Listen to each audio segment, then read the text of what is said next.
ವರ್ತಕರಾಗಿರ್ತಕ್ಕಂಥ ಶೆಫಿ ಇಲ್ಲಿವರೆಗೆ ಏನು ವರ್ತನೆ ವ್ಯಾಪಾರ ಮಾಡ್ತದ ಮಾರ್ಕೆಟ್ನಲ್ಲಿ ಅವ್ರು ಟೆಂಡರ್ ಹಾಕೋಕ್ಕೆ ಅರ್ಹರಿಲ್ಲ. ಅವ್ರು ಬೇಕಾದ್ರೆ ಪಾಕಿಸ್ತಾನದಾಗ ಹೋಗಿ ಟೆಂಡರ್ ಹಾಕಿ ಕೇಳಿ, ಪಾಕಿಸ್ತಾನದೊಳಗನ ಅವ್ರು ವ್ಯವಹಾರ ವಹಿವಾಟು ಮಾಡಲಿ. ಅವರು ಈಗ 2-3 ತಿಂಗಳ ಮುಂದೆ ಪಾಕಿಸ್ತಾನಕ್ಕೆ ಅವ್ರ ಕುಟುಂಬ ಸಮೇತ ಹೋಗಿ ಬಂದವರಾಗ್ಯಾರ. ಅಂದರೆ ಪಾಕಿಸ್ತಾನಕ್ಕೆ ಹೋಗಿದ್ರು ಅಂತ ಹೇಳ್ತಾರೆ ಇಲ್ಲಿ ವರ್ತಕರು. ಅಂದ್ರೆ ಅಲ್ಲಿಗೆ ಇಲ್ಲಿಗೆ ಅವರವರ ಭಾವನಾತ್ಮಕವಾದ ಸಂಬಂಧ ಐತಿ. ಅಲ್ಲೇ ನೆಲಸ ಕಡ್ಡಿ ಇಲ್ಲವ ಮೊಹಮ್ಮದ್ ಶೆಫಿ ಅವರು. ಆದರೆ ಇದನ್ನು ನೀವೆಲ್ಲರೂ ನೀವು ದೃಢೀಕರಿಸಿದ್ದನ್ನು ತನಿಖೆ ಸಂಸ್ಥೆ ದೃಢೀಕರಿಸಿ ಅವರೇ ಮಾತಾಡಿರೋದು ಅವರೇ ಕೂಗಿರೋದಂತ ಸಾಬೀತು ಮಾಡಿರಲ್ಲ, ನಿಮಗೂ ಕೂಡ ಗೆಲುವಾಗೈತಿ ಅಂದ್ರೆ ತಪ್ಪಾಗಲಿಕ್ಕಿಲ್ಲ.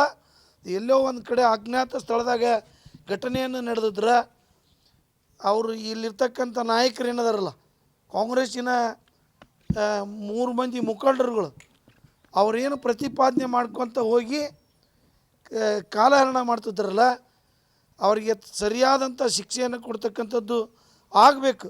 ಸರ್, ಈಗ ವಿಚಾರಣೆ ವೇಳೆ ಬಾಯಿ ಬಿಟ್ಟಿದ್ದಾರೆ ಅವರು, ಬ್ಯಾಡಗಿ ಕ್ಷೇತ್ರಕ್ಕೆ ನಾನು ಮುಂಬರುವ ಲೋಕಸಭಾ ಚುನಾವಣೆಗೆ ಸ್ಪರ್ಧಿಸಬೇಕು ಅನ್ನುವಂಥ ಸಿದ್ಧತೆ ಮಾಡ್ಕೊತಿದ್ದೆ ಅಂತ ಬಾಯಿ ಬಿಟ್ಟಿದ್ದಾರೆ. ಏನು ಬರಕ್ಕೆ ಬರಂಗಿಲ್ಲ ಲೋಕಸಭೆ ವಿಧಾನಸಭೆ ಅವರು ಅಲ್ರಿ, ಇಲ್ಲೆಲ್ಲರಿಗೂ ಕೂಡ ಸ್ವಾತಂತ್ರ್ಯ ಐತಿ.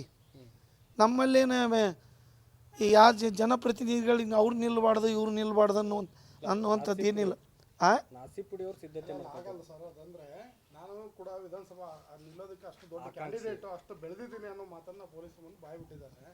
ಅಲ್ಲ, ಬೆಳೆದಾನ.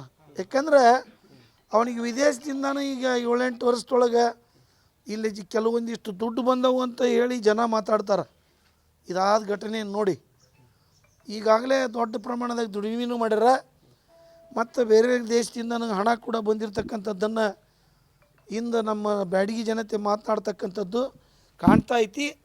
ತನಿಖೆಯನ್ನು ಮಾಡಬೇಕು. ಇದು ಕೇಂದ್ರನೂ ಕೂಡ ಇದ್ರಾಗ ಭಾಗಿಯಾಗಬೇಕು. ಅವರು ತಪ್ಪಿಸ್ತರು ಅನ್ನೋಂಥದ್ದು ಸಾಬೀತು ಮಾಡಿ ಒಂದು ಕಠಿಣವಾದ ಶಿಕ್ಷೆಯನ್ನು ಕೊಡಬೇಕು. ಪಾಕಿಸ್ತಾನ ಜೊತೆ ನಂಟೈತೆ ಅಂತೀರಿ ನೀವು? ಯಾವ ರೀತಿ ನಂಟೈತೆ ಗೊತ್ತಾಗ್ತಾ ಇಲ್ಲ. ತನಿಖೆಯಿಂದ ಹೊರಬರಬೇಕು. ಒಟ್ಟು ಪಾಕಿಸ್ತಾನಕ್ಕೆ ಹೋಗಿ ಬರೋದು, ಅಲ್ಲಿ ಕುಟುಂಬ ಸಮೇತ ಹೋಗಿ ಬಂದಿರತಕ್ಕಂಥ ಬ್ಯಾಡಗಿ ಜನತೆಗೆ ವಿಷಯ ಕೂಡ ಗೊತ್ತಿದೆ. ಈಗ 2 ತಿಂಗಳ ನಮ್ಮ ಮುಂದೆ ಹೋಗಿ ಬಂದಾರ.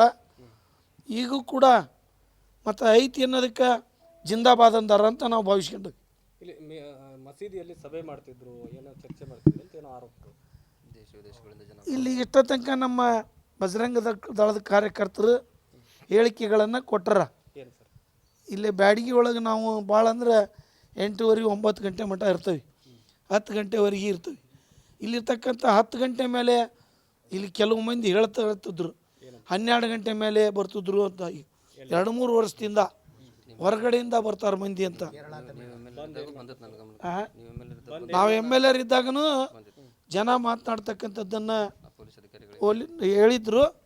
ಅವಾಗ ನಾವು ಆರಕ್ಷಕರಿಗೆ ನಾವು ಹೊರಗಡೆಯಿಂದ ಯಾರ್ಯಾರೋ ಬಂದು ಹೋಗ್ತಾರ ಅನ್ನೋ ಸುದ್ದಿ ಐತಿ, ತನಿಖೆ ಮಾಡಿರಿ ಅಂತ ಅವ್ರಿಗೆ ನಾವು ಮನವರಿಕೆ ಮಾಡಿದ್ವಿ. ಅವರು ಕೂಡ ಮಾಡ್ಯಾರ ಅಂತ ಭಾವಿಸ್ಕೊಂತೀವಿ. ಒಬ್ಬನ ಬರ್ಬೇಕಾದಾಗ ಯಾವ ರೀತಿ ಬರ್ತಾನ, ಯಾವ ಹೊತ್ತಿನ ಬರ್ತಾನ ಎಲ್ಲರೂ ಕೂಡ ನೋಡಲಿಕ್ಕಾಗಲ್ಲ.